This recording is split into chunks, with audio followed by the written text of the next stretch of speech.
Who are these Gentiles? You often hear the term Gentile tossed about, and it creates all sorts of separation and human caste systems. You even see a different treatment of Gentile in the Old Testament versus the New Testament. And so sometimes it's used as a spiritual, religious manipulation by various groups seeking to colonize different groups of people. You'll also see it used as sort of a racial slur. So we're going to break down the term, its usage, and its implications.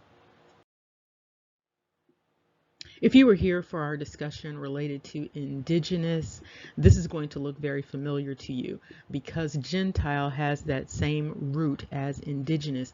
And basically, Gentile is about birth, again, about nativity, and it's about this idea of family or race, a nation, people belonging to the same clan. Now, as you can see, this is coming out of the Latin. However, this construct is borrowed from earlier languages. And so we're going to look at the Hebrew treatment of this term and also the Greek treatment of the term, which is a bit atypical. And here you can see the translations between the Hebrew and the Latin. And when you look at the translations, you can see that the meaning is essentially about nationality and heredity. It's not very specific, as many people would be led to believe in many understandings of this term. And so Gentile really is rooted in that same construct as Indigenous. It's about nativity, it's about nationality, it's about heredity, it's about ancestry. Now, this is that odd treatment by the Greek in terms of this word.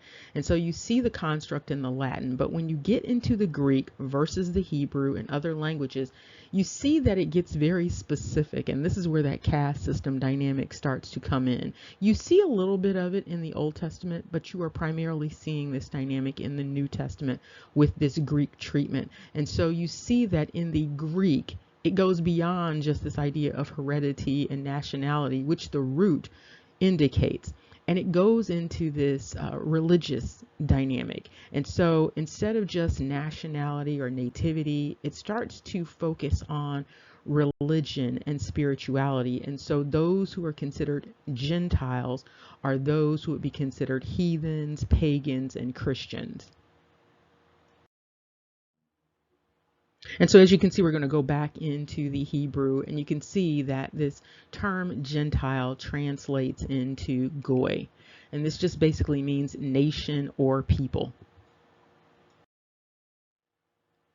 And looking at the Strong's treatment of this, you can see that this idea of goy or Gentile appears as nations 425 times.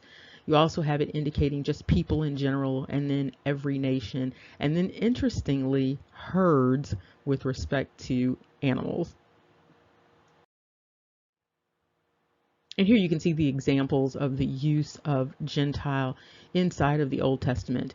And the first indication is that it means nation or people. And here you see Gentile referring specifically to the descendants of Abraham. And then even more specifically, contrary to public opinion, this means definitively of Israel in some instances. And on down the line, you also see instances where it is referring to non-Hebrew people. And if you make note of the bottom there, you see it as figurative of a swarm of locusts. And moving on here, you can see that this is actually used as a proper name of a particular group of people. And then you see a summation of some of the uses of this particular term Gentile. And you see this goy means Gentile, heathen, but then generally just nation or people. And these are just some examples that are offered so that you can go and look and see the usage of this word in context. And so you can see in Genesis 18:18, there's a reference to all the nations of the earth. And so you can check that out for yourself. Now we're going to quickly look at the New Testament, and so this will be the Greek treatment of this particular construct of Gentile. And again, you see it basically means ethnos, a race or a nation of people, and that's the general understanding of it in terms of the translation of the word. And this is before you get into any interpretation of this particular word.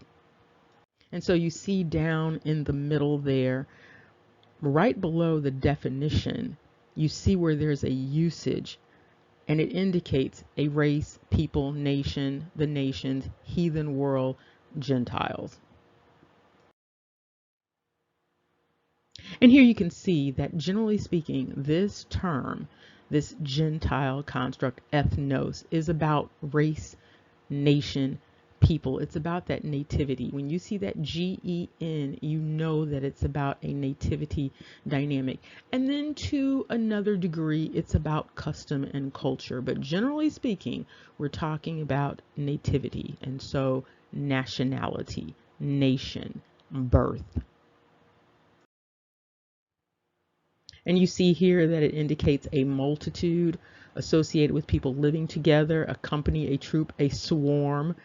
It also indicates next the human race. And so when you hear the term Gentile or you use the term Gentile, it can definitely be used to indicate the human race.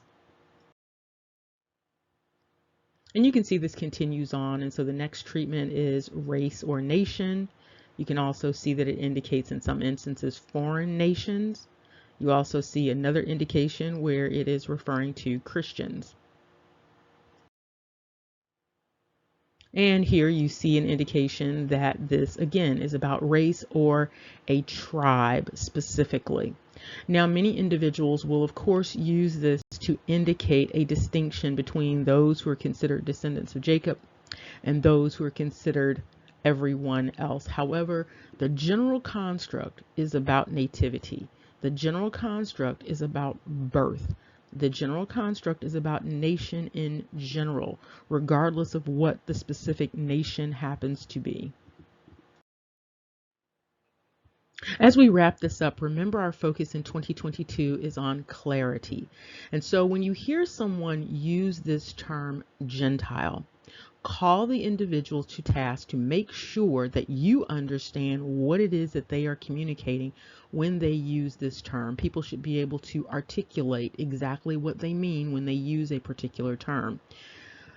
On the flip side of that, if you are a person using the term Gentile, make sure that you are clear about what you are communicating when you use the term, because you can see that this term has multiple meanings. And so if you are using scripture for reference, make sure that the scripture referenced is saying exactly what you are saying it's saying.